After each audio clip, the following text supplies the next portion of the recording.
John also hired an art historian, Marion Ainsworth, who worked with the department, in the department. She's a specialist in Northern European paintings. And she especially did a tremendous amount of work on creating and archiving infrared photographs of paintings. And in those days, she would need an assistant to help her because you had to make a mosaic of the entire painting by making several small captures with the infrared camera that would then be printed, cut out, and literally mosaicked together on a board. Now with advances in technology, we have much better images, and she's made tremendous contributions to the field and just retired from the Met, but is still active there as Emerita. And John also hired George Bisacca, an expert in panel paintings. And it's a very important aspect of paintings conservation. And George made many, many improvements in the way panels are treated. Historically, they would often be treated with heavy wooden cradles, thinned down and cradled. And George came up with much less invasive but safe structural treatments. And before too long, his services were in demand around the world, places like the Prado in Italy. And he's also trained some wonderful people. So I hope you're getting a sense. This was a very dynamic time to be. I was just couldn't believe how lucky I was to be working with such a talented group of people in such an important museum. And we really did have, because of John and his belief in this collaborative approach, we really did have a lot of contact with the Met curators. At that time, the department was headed by Sir John Pope Hennessy. We had Charles Moffat in Impressionist art, Keith Christensen in Italian art, Walter Liedtke, Northern art, and Catherine Bacher in French art. And they would be visitors to the studio. By the way, John always insisted that we call it a studio, and it was not a laboratory, as some other conservators would refer to the space. Also, some conservators would wear lab coats. We never wore lab coats. And we were told, I was told on the first day, you must call him John, not Mr. Greely. So there was a little bit more of this maybe relaxed atmosphere about it, even though what we were dealing with was quite incredible. The stakes were high. I have to say that of all these curators, Keith Christensen especially was interested in conservation, and I really valued the time that I spent with him, not only in those days, but since I left the Met. Just some more photographs of the studio. We've already talked about how John created this new model of embedding a conservation institute for training within a museum. It was a training institute, but not one where you would get a degree. You already had your degree, but this was taking your training to the next level. But of course, it was also a fully functioning department within the museum. John also believed that whereas at Cooperstown, we were working on anything that came in the door, and these were often very damaged American paintings. John believed that to really become a conservator, you had to learn by working on great works of art. And that's what this experience also provided me. I'm showing you pictures on the right of, that's the next slide, sorry. This was also the time when I met Ted Pillsbury for the first time. He had just become the director of the Kimball Art Museum, I think the month before I began at the Met. And he had been hired at the Yale Center for British Art by Paul Mellon, who had introduced him to John Greely and said, you really should work with John Greely. So Ted quickly became a great supporter of John's, which meant that within the first day that I arrived at the Met, we were already receiving a recent acquisition from the Kimbell for restoration. And that was the cheat with the Ace of Clubs. I wish I could show you the before treatment photograph. It looked much different. There had been an addition to the top. The painting had been glued down to a plywood support. There was a lot of overpaint, discolored varnish. John made this a teaching moment, and he made this a collaborative treatment so that I helped with removing the canvas from the plywood board. And imagine it's my first week at the Met and I'm already touching a Georges Latour. And then he put the painting up on the easel to start the cleaning. In those days, sometimes people would clean paintings flat on the table. And John insisted that's not the way the artist painted the picture. You need to see it on the easel to clean it properly. And so he started cleaning the picture with all of us around. And he was explaining his philosophy, his approach of cleaning, how you start at the edge, you test various colors, you thin the varnish gradually as you move across the surface. And then he got to a very problematic part of the painting, which was the front of that tablecloth, which looks kind of brown. And so far the cleaning had been pretty straightforward. You could see that he was just picking up mostly discolored varnish. And then he handed the swab to me and said, Claire, why don't you take over now? And I thought to myself, okay, I'm pretty sure I'm about to run into a lot of overpaint. And I think I should just remove it. So I started cleaning the tablecloth, and sure enough, my swab became thick brown. And that was okay. I think it showed John, I think that was my test, that I wasn't going to be so timid and scared as to not recognize the difference between overpaint and discolored varnish. And had I jumped back in fear, that would not have been a good sign. So I think I passed the test, but it was terrifying. Just a detail of that area, all the areas, the coins and the embroidery on the sleeve where the artist is using dense pigments like lead tin yellow or lead white are beautifully preserved, where you do see some abrasion in the glazes of the sleeve. And obviously the glazes on the front of the tablecloth have deteriorated and darkened over time. This was something that was constantly being emphasized, that we understand how paintings changed over time, because that would also inform the decisions we made in restoring a painting. So paintings changed over time because of an artist's use of materials and technique, also as a result of past interventions. And in the next 3 lectures, I'm going to be showing you lots of examples of that. And this was also maybe my first introduction to working with a painting for which there was another version at the Louvre. And also, you can see that the Louvre painting has an edition. So we did remove that top edition during the treatment at the Met, the sheet on the left, because X-radiography told us that the painting stopped. It was tightly cropped right above the head of the maidservant. And that was Latour's intention. So already now those 2 paintings are different, we see them in different formats. But we were respecting the artist's intention and removing that edition. The other thing that was happening at this time when the Kimball's painting was in the studio was that there was a controversy erupting. An art historian named Christopher Wright, who wrote the book, The Art of the Forger, was insisting that the fortune teller by Latour at the Met was in fact a forgery. And he was casting doubt on many other paintings by Latour at the same time. So again, already within my first, I would say 6 months at the Kimball, I had not only touched a Latour, now I was experiencing what it was like to be in the middle of a controversy over authenticity, which John handled beautifully. And eventually Christopher Wright was proven wrong, but not after he wrote a couple of books and made a lot of noise. In fact, the fortune teller at the Met is an absolute masterpiece, and it's in wonderful condition. Just a detail I couldn't help showing, the details of the beautiful ballet hands, one detail from the fortune teller and one from the cheat at the right.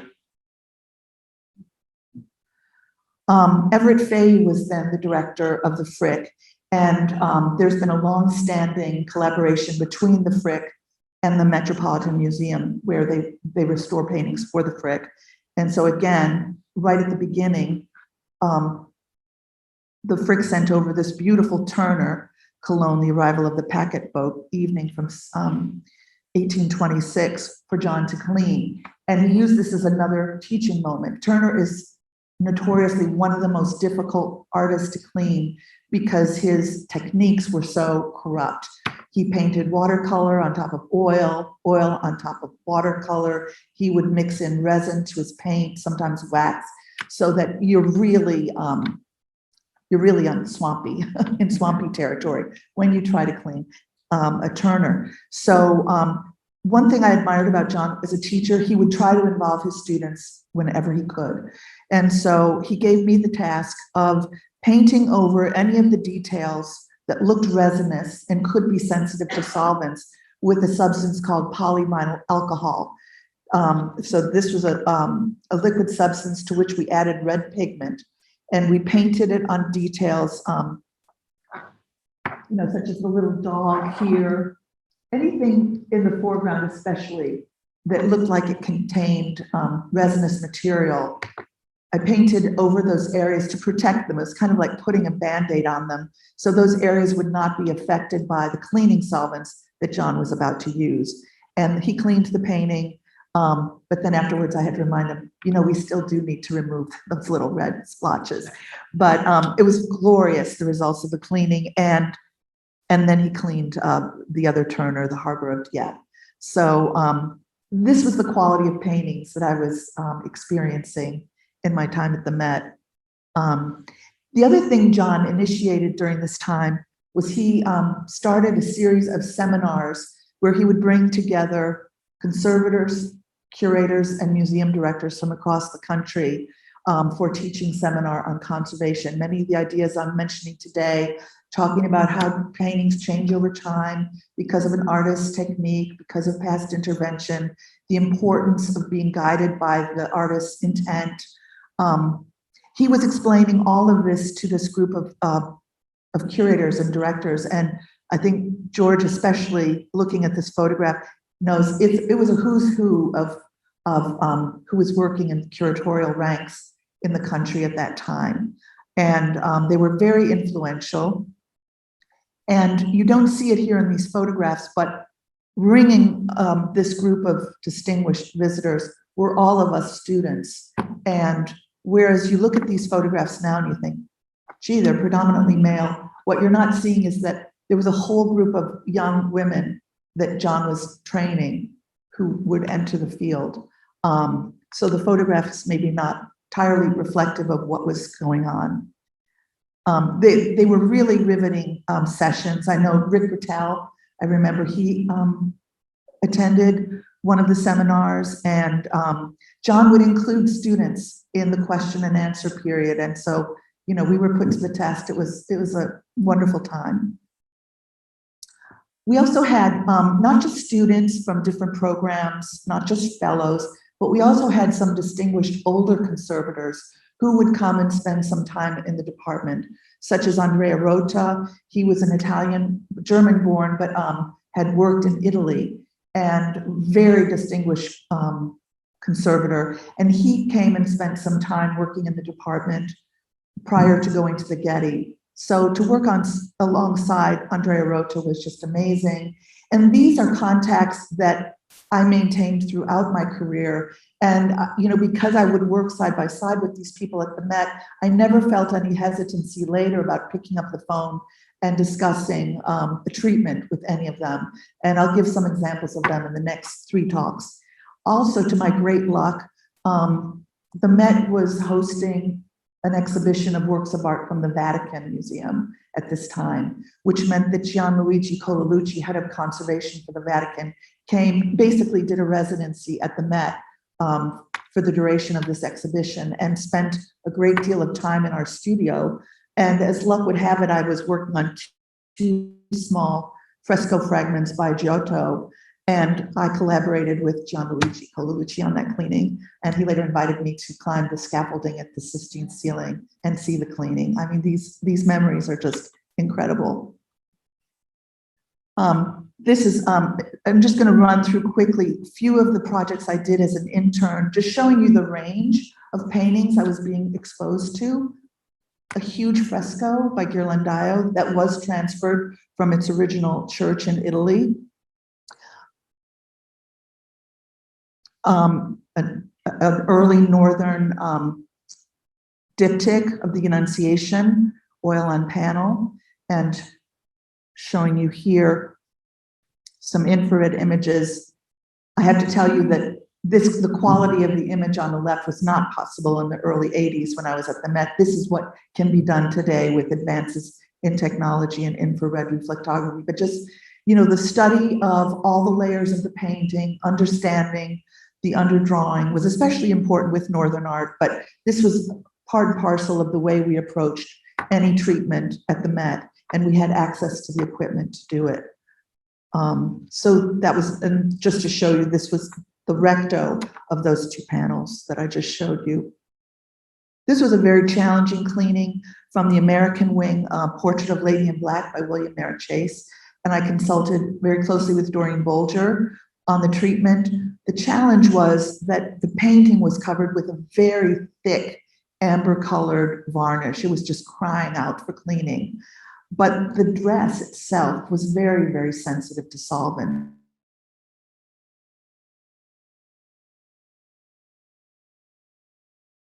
For handling that and using very fast evaporating solvents. It was a real challenge. And I'm grateful for all of the people I had to work with, working my way through that cleaning. The Met had just received a major gift from Muriel Callis Steinberg Newman, who left these iconic paintings of post-war art. And so I had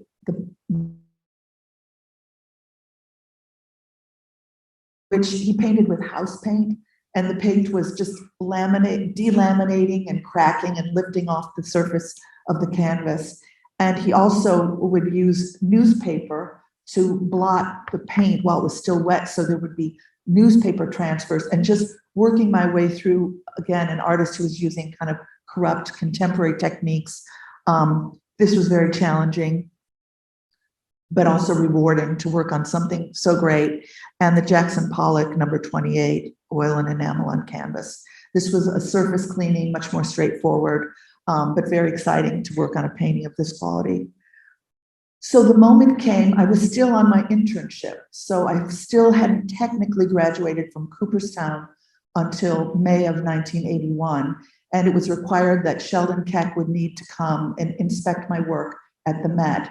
Now, as we said earlier, Sheldon Keck and John Greely were on two different sides of a philosophical divide about cleaning. They had never met one another. And so they met for the first time when I was inspected for my internship. I was a little bit nervous about it, but the day went perfectly well. The two men were very cordial. I think they realized that they, when they sized each other up, that they were both serious, highly educated, committed conservators. And they were just doing their duty, inspecting the work of a student that they had both trained. And I really admired them both so much. And I have to say, I really owe my career to both John Greely and the Kecks. And studying with the Kecks first and John Greely second was the perfect order to do that. John also emphasized the importance of travel. You couldn't see enough paintings, enough museums. And as students, we were, and especially when I became a fellow, we were given funds to travel to whatever part of Europe we felt we needed to go to learn more about those paintings. And you could be gone as long as the funds would last. So on one summer, I went to Spain, and with the help of Sandy Velas, she literally took out the map of Spain and circled all the towns, large and small, that I needed to visit. I rented a car in Barcelona, and I drove through the whole country by myself. It was an amazing experience, and it's certainly important in advancing my love of Spanish painting. And I have great respect for the highway system in Spain. I'm not a great driver. It's very clear, everything's clearly marked. And I also fell in love with the Spanish tortilla that you could get at every road stop along the way. So as it happened, a couple of years later, John Greely went to Spain to clean Las Meninas. Very unusual that a foreigner would be asked to clean this iconic work of art at the Prado. But John was very famous at this moment, advancing his teaching philosophy. The Met had become a kind of a crossroads where, you know, if Pierre Rosenberg was visiting from the Louvre, he would visit the Met, he would see what we were cleaning, we would have conversations with him. And so John surely had an international reputation. That said, when he started cleaning Las Meninas, it erupted a lot of protesting outside the Prado. He said it was very stressful, and it incited real hatred against him. And it was only when some very respected Spanish art historians came and visited the cleaning and gave their blessing, he said the situation changed overnight. And there was great respect for what he was doing. He said people would stop him in the street and even try to kiss him. And he said, for an Englishman, that was even worse. And the king awarded him the Medal of Honor. So this would be a little bit like trying to clean the Mona Lisa. If ever that day comes, whenever that day comes, there will necessarily be a huge controversy. But again, knowing John, I know that he also took the cleaning of Las Meninas as an opportunity to advance training at the Prado. And he involved other conservators at the Prado in the process. And I really think this was a turning point for that department. It's really raised its profile in the field. It's a very important department to this day. So I think he always wanted to bring that. He was committed to raising standards in the field, and he did. I'm showing just a really nice portrait of John taken by Hans Nemeth. Behind him is the Ang that he cleaned for the Frick, and a beautiful Lorenzo Lotto that the Met acquired. And on the right, if you're interested in knowing more about John, I can't recommend highly enough this New Yorker profile that was written by Calvin Tompkins in the 80s, 1987, Colored Muds and a Sticky Surface. It's a very good profile of John, and a very good discussion of his philosophy. So with that, it was getting time for me to get a job, and Ted Pillsbury, who, as I said earlier, was a very great supporter of John's and indeed was sending many paintings from the Kimbell, new acquisitions, to the Met for cleaning. He wanted to hire a full-time conservator for the Kimbell.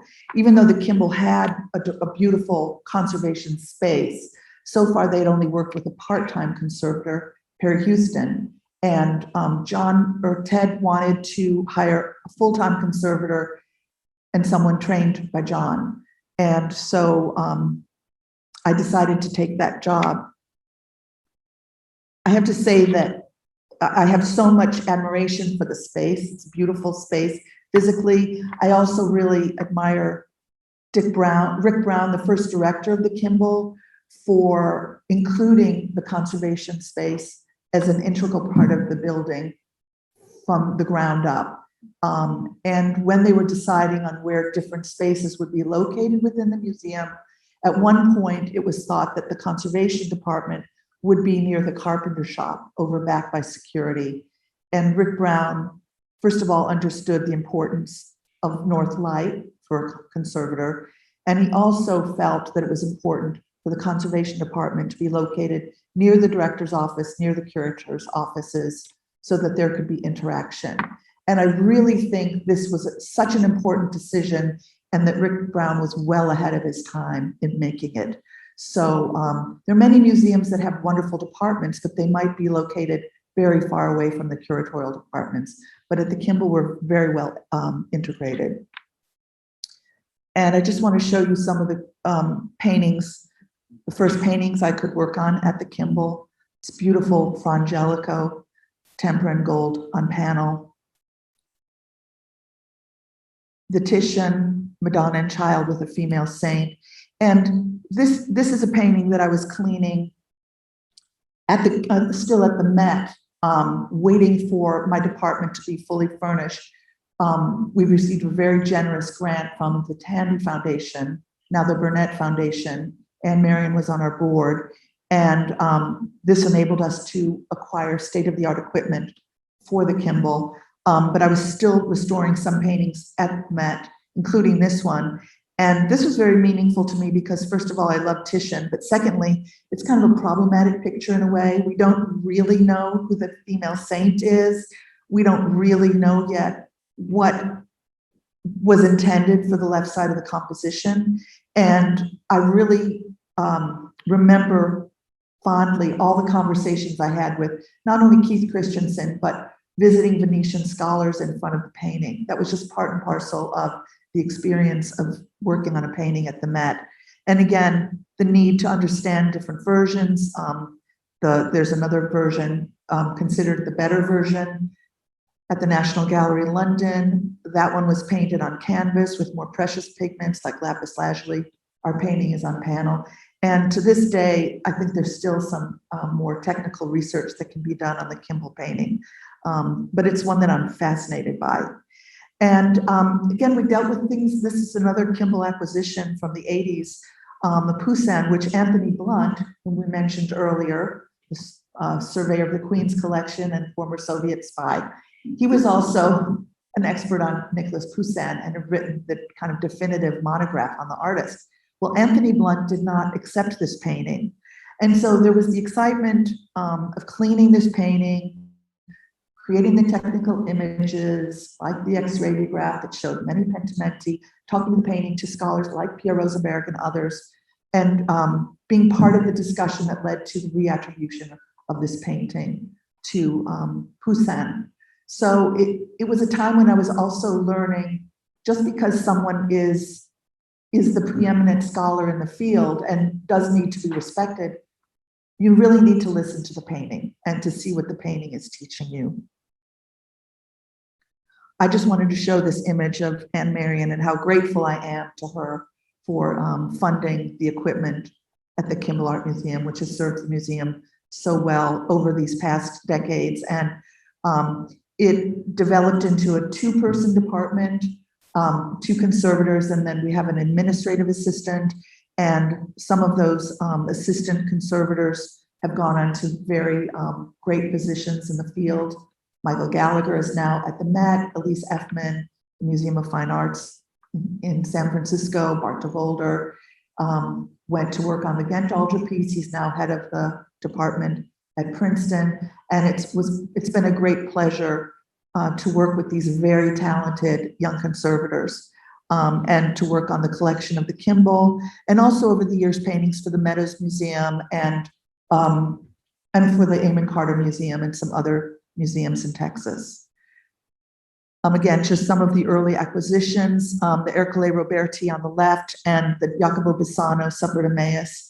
I really appreciated the fact that a young member of the Kimbell board, the young Ben Fortson, who sadly has passed away, was very interested in conservation and would stop by the studio to see what we were working on his way to a board meeting. And it was he who realized when I was cleaning the painting, the Bassano on the right, that the tacking edge on the left had been turned over but was painted. And indeed, that led me to do more research, and we determined that the painting had been cut down. There was originally a part of a landscape over there, but regaining that little bit of the tacking edge was important to how the composition reads, because that's the source of the natural light that you see in the composition. So again, I'm a huge believer that conservation needs to be a collaboration, and I really appreciated his interest. Of course, the Georges de Latour was a great coup for the Kimbell, and conservation played a part in that story, where the removal of the old lining canvas revealed the wax seal of Cardinal Del Monte. And thanks to Gisela Helmkamp at the Met, she remembered that a friend of hers who had just cleaned the fortune teller in Italy had found a similar wax seal. The two wax seals were compared, they were identical, and this helped authenticate the painting. And that was exciting. This was a painting that had been lost for some 80 years and had been widely copied, and there had been other contenders that presented themselves as the original, but it was a great coup when the Kimbell could acquire the original, and conservation did play a part in that story.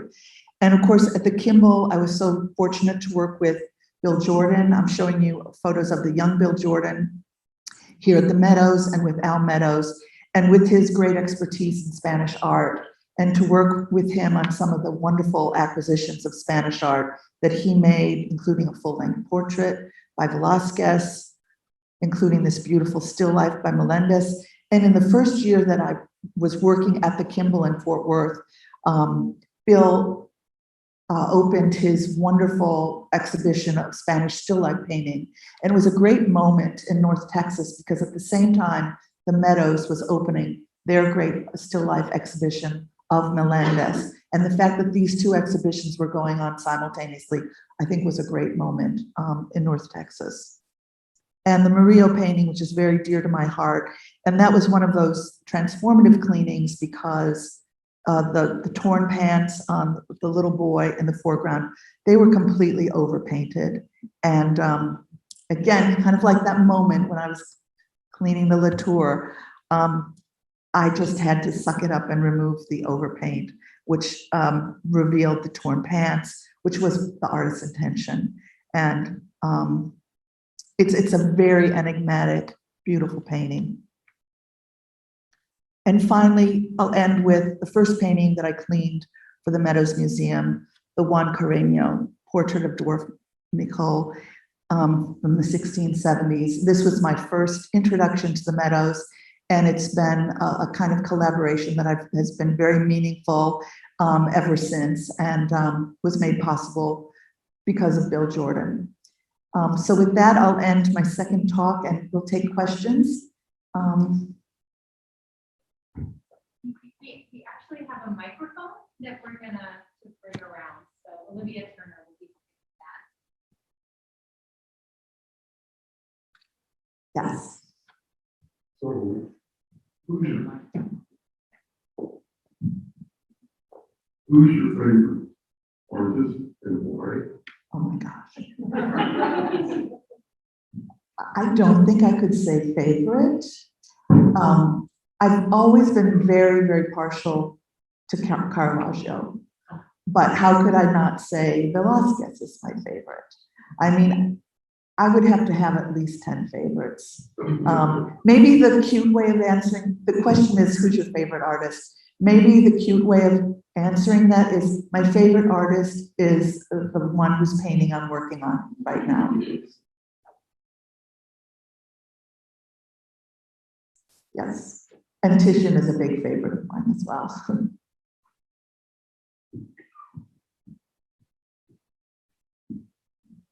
I'm wondering, when you are working at the painting, are you solo in the room with the painting and Am I by myself? start from the outer edges inwards?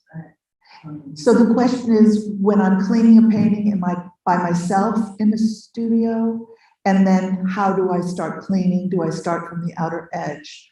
That's a good question. And this is something that I'm going to explore in a later talk because there are different philosophies about cleaning. The Italians have a very different approach of opening up windows. The approach that I was taught by John Greely was very much, you're working vertically with the painting in front of you on an easel, and safer to start at the edge, because if you just go in the middle of the painting and open up a window, you're committing yourself to a level of cleaning that might not be appropriate. And so it's safer if you start on an edge and you test clean a number of different colors and pigments, and then gradually thin it down and work your way over the painting. But again, you're not even starting cleaning until you've done extensive examination, technical imaging.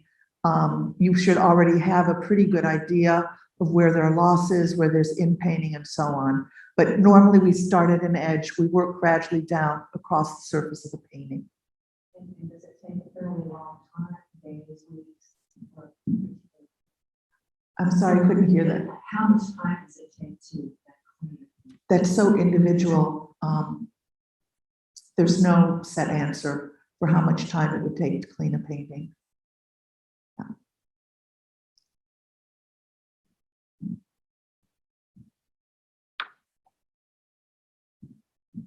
The Las Marinas, approximately how much time is devoted there cleaning? Do you have any idea? The question is about Las Meninas and how much time Yes, ma'am. Do you have any idea how much time was the treatment yes, took. yeah, for Las Marinas, for example? I don't know exactly. I will try to answer that more exactly the next time I lecture, but I would say it was some months and maybe somewhere between 3 and 6 months, and probably closer to 6 months.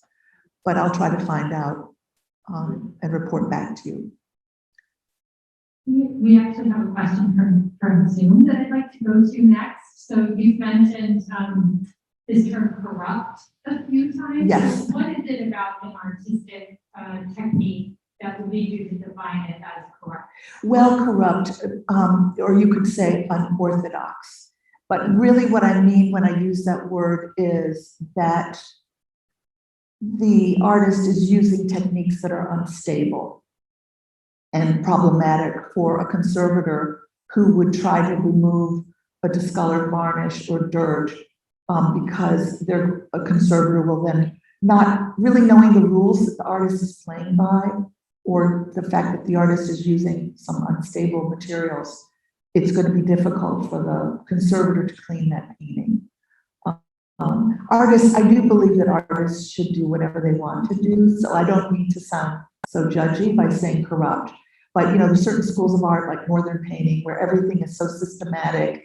You start with the gesso layer, then the underdrawing, and everything is, prescribed. But then there are other artists who are rule breakers, and like Turner, and they can cause problems for a conservator.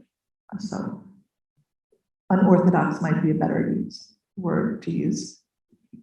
So could you describe the safety precautions used over the 40 years for the conservator to be safe with the solvents or the chemicals that were used? So the question is about how does a conservator protect their health because they're using solvents and so on.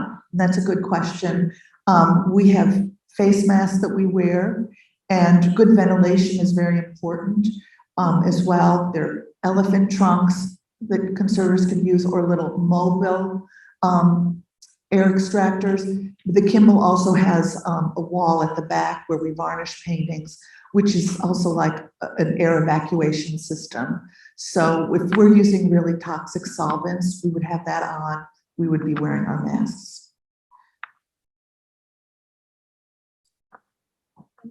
I'm going to go to one more Zoom question, and then I think we have time for 2 more questions after this. So once a work is, you're done with conservation, are you re-varnished after? That's a good question. And again, I'm kind of repeating myself. I will be addressing this in later lectures. So the fact whether a painting is to be varnished or not depends entirely on what the artist's original intention was. And so something like the Mantegna that I showed you, the Adoration of the Magi, which was painted in this temporal medium, that was never intended to be varnished, and varnishing would ruin the painting. Also, Impressionist artists did not, as a rule, did not intend their paintings to be varnished. And that's been misunderstood by many people. On the other hand, artists like Velázquez, Titian, Caravaggio, the early Netherlandish paintings we've been looking at, these paintings were always intended to be varnished to get the full effect of saturation. That was part of the artist's thinking. So it's all based on what the artist's intent was. And that's why it's important to know everything you possibly can know about an artist before you undertake any conservation treatment.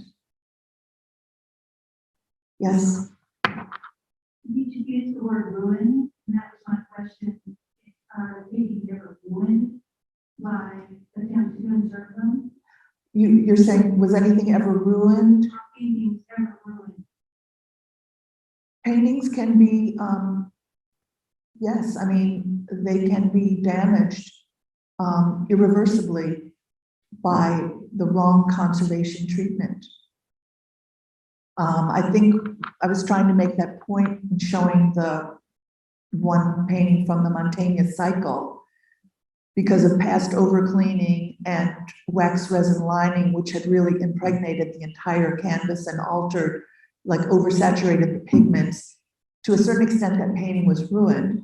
And John Greely attempted to conserve the paintings over a several-year period, and I think he found it very frustrating because there was only so much he could do.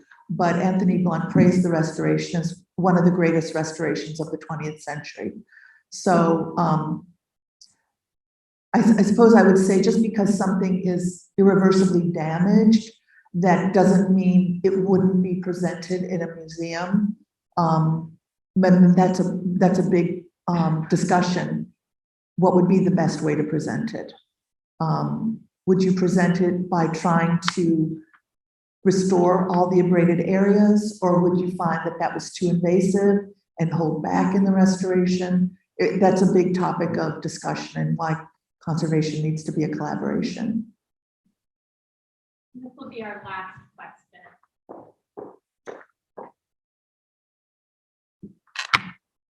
Is there a different process that you use for an artwork that's part of the wall, like fresco, rather than something that you can put on the easel in front of you? Yes, so the question is there a different method you would use to clean a fresco that was part of a wall than a painting that you could put on the easel in front of you? And yes, necessarily, the approach would be different. You know, when I visited the Sistine ceiling during the cleaning, they had constructed a lot of scaffolding, and, you know, some of the conservators practically had to be on their backs during the cleaning process. And so the approach had to be very different.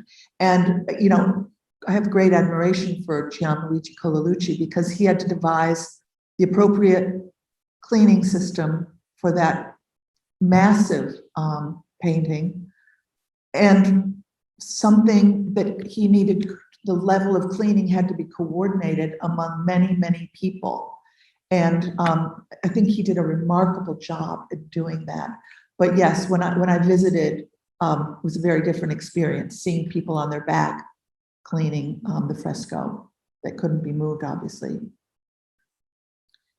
Great. Well, Claire, thank you so much. I know many of you have questions, and my guess is that you might address them in upcoming lectures. So I look forward to seeing everyone back in person and on Zoom next week, same time, same place. But why don't you join me in thanking Claire? Thank you all.